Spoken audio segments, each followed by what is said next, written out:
کہ چلتے ہیں تو رستہ ہمیں رستہ نہیں دیتا, ہم گھر کو گھر نہیں کہہ سکتے, ہم کہہ رہے ہیں تو کیا کریں, جائے تو کہاں جائیں. یہ چھوٹے دل کی بات ہے. نہ جانا ہے تو نہ کچھ کرنا ہے. جہاں پر اگر نماز کے لیے باہر جگہ نہیں ملتی آپ کے اندر جگہ لے لو. یہ گھر نہیں پڑے گا ادھر کونے میں نماز, جگہ بھی ملتی ہے. لوگ کیا کہیں نماز پڑھتی ہے, نہیں لوگ نہیں کہیں. آپ دیکھو سارے پڑھیں. وہ ایک ملامت کے بارے میں لکھا, نے لکھا کہ ملامتی فرقہ ہے کہ وہ ملامت کرتے ہیں, ملامت سے گزرتے ہیں اور لوگوں کے سامنے مشہور نہیں ہوتے, انہیں نہیں چاہتے. انہوں نے کہا میں ایک پروپوزیشن دیتا ہوں. دادا کہتے آج کل کے زمانے میں نمازی کو لوگ اچھا نہیں سمجھتے, یہی ملامت برداشت کر لے تو ملامتی ہو کے نماز پڑھ. کہ لوگ کہیں گے اتنا بڑا سمجھدار آدمی پڑھے لکھے لوگوں نے نماز پڑھ پڑے. اس زمانے میں خدا کا نام لے اکبر زمانے میں یہی ملامت برداشت کر لے, چلو ملامتی ہو کے نماز پڑھ.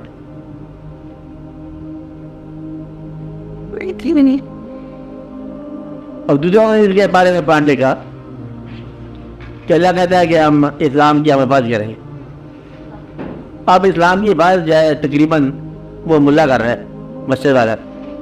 یہ نہیں سکتا کہ اسلام تمہارے رب کا ہو, وہ حفاظت کرنے والا غیر ہو اور تم بڑے دوستوں سے باہر بیٹھے ہوئے. تو مدعا یہ ہے کہ کر کے دیکھو, بڑی زندگی کے اندر فیسلٹی ملے گی. آج بھی 12 گھنٹے یا 14 گھنٹے تک کیا 24 گھنٹے ہیں, آج بھی لوگوں کے پاس بیٹھ ٹائم ہے, آج بھی بے پناہ مصروفیت ہے اور بے پناہ فرصتیں ہیں. آج بھی پیسے آپ کے پاس بہت ہے, جتنے ہیں بہت ہیں.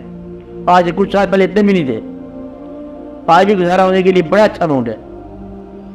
آج بے تحاشا ہونے کی کوئی ضرورت نہیں, گھبرانے کی کوئی ضرورت نہیں ہے, شکر کی ضرورت ہے.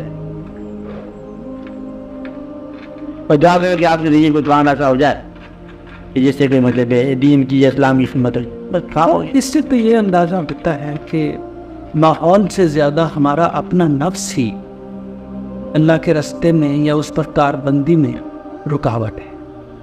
تو یہی صورت سمجھ میں آتی ہے کہ بندہ اگر اپنے اندر کچھ تہیا کر لے یا اسے توفیق ہو جائے یا اسے رہنمائی مل جائے تو پھر ماحول تو کوئی اتنی بڑی مجبوری نہیں, اندر سے اندر والی مجبوری زیادہ بڑی مجبوری. اس طرح ہے کہ جس طرح اس ماحول سے ایک انسان کسی نہ کسی طریقے سے اپنا محبوب نکال لیتا ہے, دوست محبوب. ماحول میں دوست کا پیدا ہونا بڑا مشکل ہے, وہ اسی ماحول میں سے مطلب ایک دوست نکال لیتا ہے. اسی ماحول کے اندر جو ہے اس کو اپنے انسان مل جاتے ہیں. تو ایک بار آپ کا رخ کرنے کی بات ہے, آپ کا ویسے افراد جو ہے ملنا شروع ہو جائیں گے. پھر سنگت بدلنے کی بجائے سارا ماحول ٹرانسفر ہو جاتا ہے. یعنی رخ بدلنے کی بات ہے, سارا ماحول ٹرانسفر ہو جائے گا. آپ ایک دوست کو بدل لو, دوسرے دوست سے رکھ لو, صرف ایک دن تبدیلی آ کے دیکھ لو, آپ دیکھو کہ سارے شہر کے رنگ بدلا ہوگا. اندر کی بدلی والی بات ہے, تبدیلی والی بات. وہ کہیں چلتے جاتے جاتے 2 منٹ لگا فٹافٹ چلو نمازی پڑھ لیتے, خیر ہے کیا کوئی اور بات سمجھا دے گا.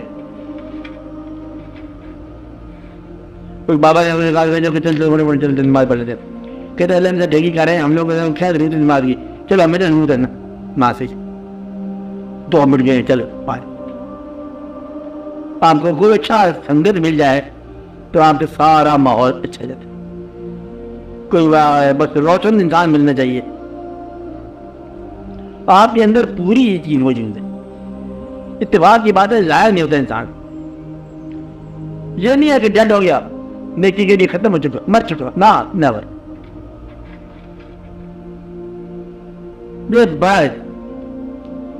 بڑی چیز ہے, بڑی شے ہے بڑی. یہ کبھی گمراہ ہونے کے باوجود جو ہے نا یہ نہیں ہوتا, فائنل نہیں ہوتا. اس کے اندر جو ہے نا موڑ موڑ کے دیکھنے کی صلاحیت بڑی ہے. اور ناراض ہو کے چلا گیا, یہ تو موڑ تک دیکھتے ہی جائے, ناراض نہیں سکتا, ہو نہیں سکتا.